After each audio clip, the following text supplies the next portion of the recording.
नमस्कार भैया। विद्या भारती की वीडियो ऑनलाइन क्लास में आप सभी का एक बार पुनः स्वागत है। पिछले वीडियो में हमने पाठ 1 के बारे में पढ़ा। हालांकि वो कोर्स से हटा दिया गया है इस बार, लेकिन उसकी कुछ महत्वपूर्ण जानकारियाँ जो हमने पिछले वीडियो में की, जिनके बारे में आपको जानकारी होना जरूरी है, इसलिए आपको उसका थोड़ा सा अध्ययन कराया गया था। आज हम पाठ 2 क्या हमारे आसपास के पदार्थ शुद्ध हैं, इसका हम अध्ययन करेंगे। इसके अंतर्गत हम पदार्थ के बारे में पढ़ेंगे कि पदार्थ कितने प्रकार के होते हैं, शुद्ध पदार्थ होते हैं और एक उसमें मिश्रण होता है। फिर हम शुद्ध पदार्थों के अंतर्गत तत्व व यौगिकों का अध्ययन करेंगे और मिश्रण के अंतर्गत हम समांगी व विषमांगी मिश्रण का अध्ययन करेंगे। तो हम पाठ शुरू करते हैं। पाठ का परिचय है कि हम इस पाठ के अंदर पदार्थ के बारे में पढ़ेंगे कि पदार्थ क्या होते हैं, जो हमने पिछले वीडियो में भी पढ़ा था। और पदार्थ होते हैं, एक शुद्ध पदार्थ होते हैं, एक मिश्रण होता है। शुद्ध पदार्थ होते हैं वो तत्व व यौगिक होते हैं, और मिश्रण होते हैं वो 2 प्रकार के होते हैं, समांगी व विषमांगी। तो इनका हम एक एक करके आज अध्ययन करेंगे। तो सबसे पहले हम पदार्थ के बारे में पढ़ते हैं, जिसकी परिभाषा हमने पिछले वीडियो में पढ़ी थी कि पदार्थ क्या होते हैं। तो पदार्थ वे वस्तुएं होती हैं, कोई भी वस्तु जो स्थान घेरती है तथा जिसका द्रव्यमान होता है, जिसका कुछ न कुछ द्रव्यमान होता है, पदार्थ कहलाता है। तो कोई भी वस्तु जो स्थान घेरती है तथा जिसका कुछ द्रव्यमान होता है, वो पदार्थ कहलाता है। तो ये पदार्थ की परिभाषा है। अब हम पदार्थ के अंतर्गत शुद्ध पदार्थ होते हैं, एक मिश्रण होते हैं। तो पहले हम शुद्ध पदार्थ के बारे में पढ़ेंगे कि शुद्ध पदार्थ क्या होते हैं। तो शुद्ध पदार्थ वे पदार्थ जिसमें मौजूद सभी कण, यानी किसी पदार्थ के अंदर जितने भी कण मौजूद हैं, छोटे छोटे जिन कणों से मिलकर वो बना हुआ है, यदि वो सभी कण समान रासायनिक प्रकृति के हों, वह वैज्ञानिक दृष्टि से शुद्ध पदार्थ कहलाता है। यानी सब के जो कण उस पदार्थ के अंदर मौजूद हैं, यदि उन सब की रासायनिक प्रकृति समान है तो वो शुद्ध पदार्थ कहलाता है। अर्थात शुद्ध पदार्थ होते हैं वो एक ही प्रकार के कणों से मिलकर बने होते हैं। तो कोई भी पदार्थ में यदि एक ही प्रकार के कण हैं तो वो शुद्ध पदार्थ कहलाता है।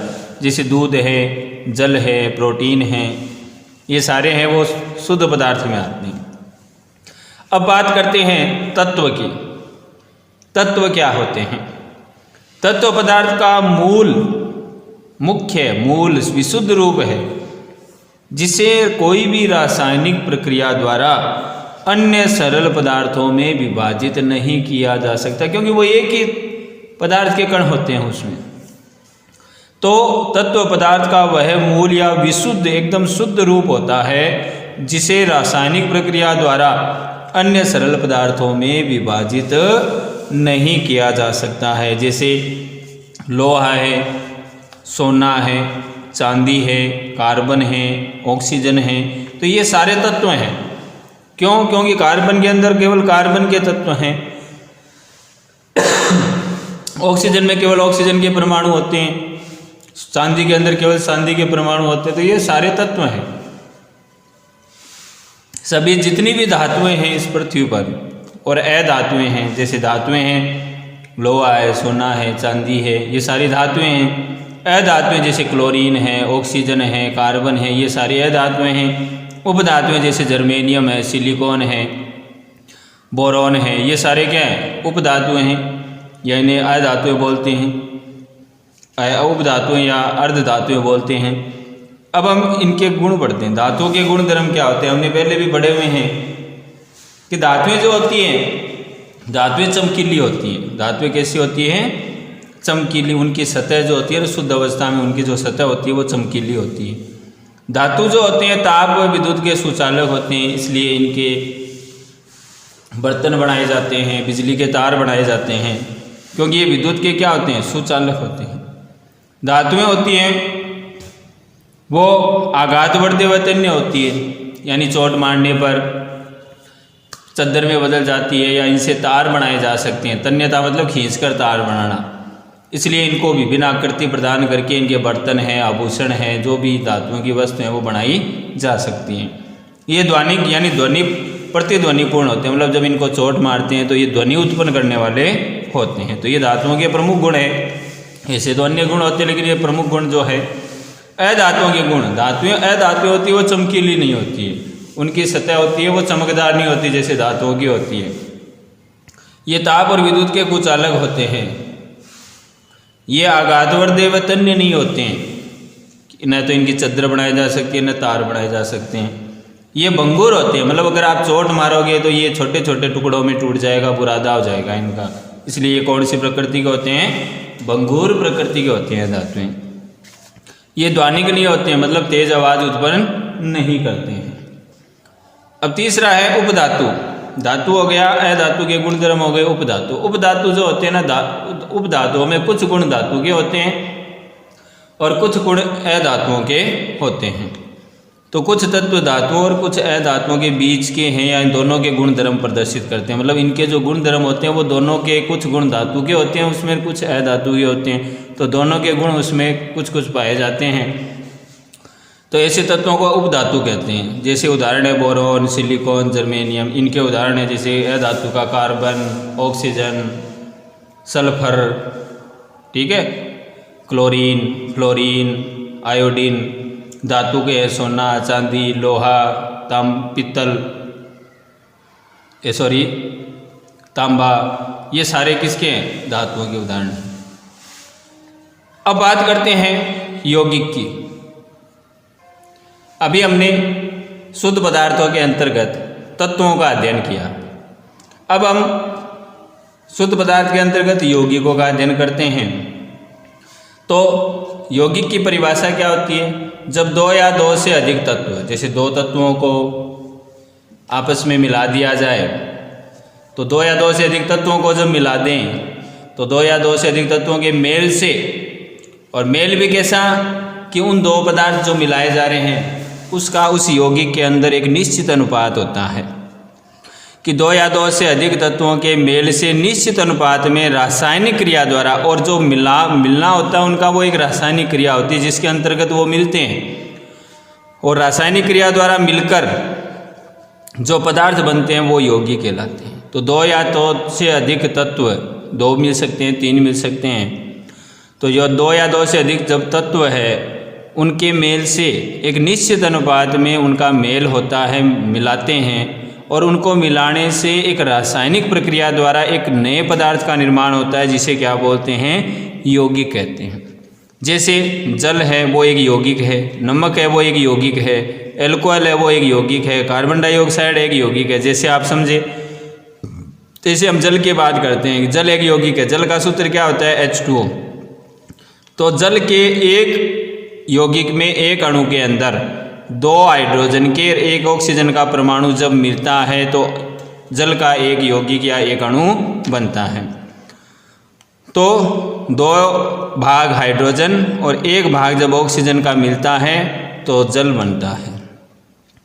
तो अनुपात निश्चित हो गया ना, दो भाग हाइड्रोजन एक भाग ऑक्सीजन। अगर हम दो भाग ऑक्सीजन दो भाग हाइड्रोजन मिला देंगे तो हाइड्रोजन पेरोक्साइड बन जाएगा, H2O2 बन जाएगा। तो वो एक अलग पदार्थ होगा। तो नमक है, तो नमक का है जब एक अणु की बात करते हैं, एक यौगिक की बात करते हैं, तो उसमें एक सोडियम का और एक क्लोरीन का अणु मिलता है, यानी एक भाग सोडियम का एक भाग क्लोरीन का मिलाएंगे तो नमक का एक अणु बन जाएगा। तो एक भाग सोडियम और एक भाग क्लोरीन का मिलने से क्या बनता है? नमक बनता है। तो एक निश्चित अनुपात में एक रासायनिक क्रिया द्वारा ही यौगिक का निर्माण होता है जिसमें दो या दो से अधिक तत्व मिलते हैं। कार्बन डाइऑक्साइड तो एक भाग कार्बन का और दो भाग उसमें ऑक्सीजन के मिलते हैं तो कार्बन डाइऑक्साइड बनता है। तो जो यौगिक होते हैं उनकी विशेषता होती है, उनको जब वो बन गए तो उनको अलग नहीं किया जा सकता, सामान्य भौतिक विधियों से अलग नहीं करते। उनको अलग करने के लिए किस विधि का उपयोग किया जाता है? रासायनिक प्रक्रिया द्वारा। अलग अलग विधियाँ होती हैं। तो यौगिकों को रासायनिक प्रक्रिया द्वारा ही वापिस तत्वों को अलग किया जा सकता है। तो ये बात होगी यौगिकों की। अब बात करते हैं हम मिश्रण की कि मिश्रण क्या होते हैं। तो हमने पाठ शुरू किया तो पदार्थ, शुद्ध पदार्थ और मिश्रण के बारे में पढ़ा। शुद्ध पदार्थ है वो तत्व और यौगिक, तो हमने इसका अभी तक अध्ययन कर चुके हैं। अभी तक हमने इनका अध्ययन किया। अब मिश्रण की बात करते हैं। मिश्रण दो प्रकार के होते हैं, एक समांगी मिश्रण होते हैं, एक विषमांगी मिश्रण होते हैं। समांगी मतलब जो समान रूप से घुले हुए होते हैं, जिनको रासायनिक विधि से ही अलग किया जा सकता है, और विषमांगी होते हैं जिन्हें सामान्य भौतिक विधियों द्वारा अलग किया जा सकता है। तो हम इनके बारे में अलग अलग अध्ययन करते हैं कि सबसे पहले बात करते हैं मिश्रण क्या होता है। मिश्रण जो बनते हैं, यौगिक बनते हैं, वो रासायनिक क्रिया द्वारा बनते हैं। मिश्रण है वो एक सामान्य प्रक्रिया है। तो ऐसे पदार्थ जो एक या एक से अधिक तत्वों जब दो या दो से अधिक तत्व या यौगिक से मिलकर बने होते हैं, तो मिश्रण होता है वो दो या दो से अधिक तत्वों का या यौगिकों का मिश्रण होता है। ठीक है, इन्हें भौतिक विधियों से अलग किया जा सकता है। मतलब क्या, मतलब इसमें रासायनिक क्रिया नहीं होती है। इनको अलग करने के लिए भौतिक विधियां का काम में लिया जाता है, जैसे छानना की पृथक्करण या ऐसी विधियों का उपयोग किया जाता है। जैसे जल में चीनी, तो जल और चीनी, जल पानी के अंदर जब हम चीनी घोलते हैं तो वो एक मिश्रण है, न कि वो एक यौगिक है। रक्त है तो रक्त भी क्या है, विभिन्न पदार्थों का एक मिश्रण है। वायु है तो वो वायु विभिन्न गैसों का एक मिश्रण है। बालू है, बालू मिट्टी होती है, उसमें अनेक पदार्थ घुले हैं तो वो एक मिश्रण है, न कि वो यौगिक है। नमक है, नमक का मिश्रण, बालू और नमक का मिश्रण हो गया। बालू के अंदर हमने मिट्टी ले ली और उसमें नमक मिला दिया, तो दोनों का जो मिश्रण है वो एक रासायनिक क्रिया नहीं करेंगे, इसलिए वो एक यौगिक नहीं है, वो एक क्या होते हैं, मिश्रण होते हैं। तो मिश्रण जो होते हैं वो दो प्रकार के होते हैं, एक समांगी मिश्रण होते हैं, एक विषमांगी मिश्रण होते हैं। समांगी मिश्रण वे मिश्रण जिनमें पदार्थ परस्पर पूर्ण रूप से मिश्रित होते हैं, मतलब पूरी तरह से एक दूसरे के अंदर घुले हुए होते हैं, जिन्हें एक दूसरे से अविभेद्य मतलब जिनमें भेद नहीं किया जा सकता। आपको कह दे एक गिलास पानी है, उसके अंदर अगर यदि आप चीनी घोल दें तो चीनी के कण है वो उसमें समान रूप से घुल जाते हैं, समान रूप से उस पानी में वितरित हो जाते हैं। अगर आप उस पानी को टेस्ट करोगे तो अब वो पानी आप कहीं से भी उसमें से चम्मच भर के आप टेस्ट करोगे तो वो समान रूप से आपको मीठा दिखाई देगा। क्यों? क्योंकि चीनी के कण है वो उस पानी के अंदर समान रूप से वितरित हो जाते हैं। ठीक है, और वो चीनी के कण उसमें हमें दिखाई नहीं देते क्योंकि वो उसके अंदर घुल गए। है तो वो मिश्रण, लेकिन वो समांगी मिश्रण होता है क्योंकि उसमें चीनी के कण है वो समान रूप से फैल जाते हैं। तो वे मिश्रण जिसमें पदार्थ परस्पर पूर्ण रूप से मिश्रित हो जाता है, पूरी तरह से उसमें समान रूप से घुल जाता है और एक दूसरे से अविभेद्य होते हैं, मतलब ये पता नहीं चल, चीनी के कण उसमें दिखाई नहीं देंगे, वो एक दूसरे में समाहित हो जाते हैं, तो उसे हम समांगी मिश्रण कहते हैं। तो ये ऐसा मिश्रण क्या कहलाता है, समांगी मिश्रण कहलाता है। तो संपूर्ण द्रव्यमान का संगठन समान होता है। जैसे मैंने बताया कि आप कहीं से भी उसमें जब चीनी घोलिए तो वो समान रूप से आपको मीठा लगेगा। क्यों? क्योंकि चीनी उसमें समान रूप से घुल गई है, इसलिए संपूर्ण द्रव्यमान का संगठन क्या होता है, समान होता है। जैसे जल में चीनी का विलयन, तो जल के अंदर जब चीनी घोलते हैं तो उसका विलयन इसका उदाहरण है। इसके अलावा हवा है, तो हवा के अंदर जो विभिन्न गैस से जुड़ी हुई है वो समान रूप से जुड़ी हुई है।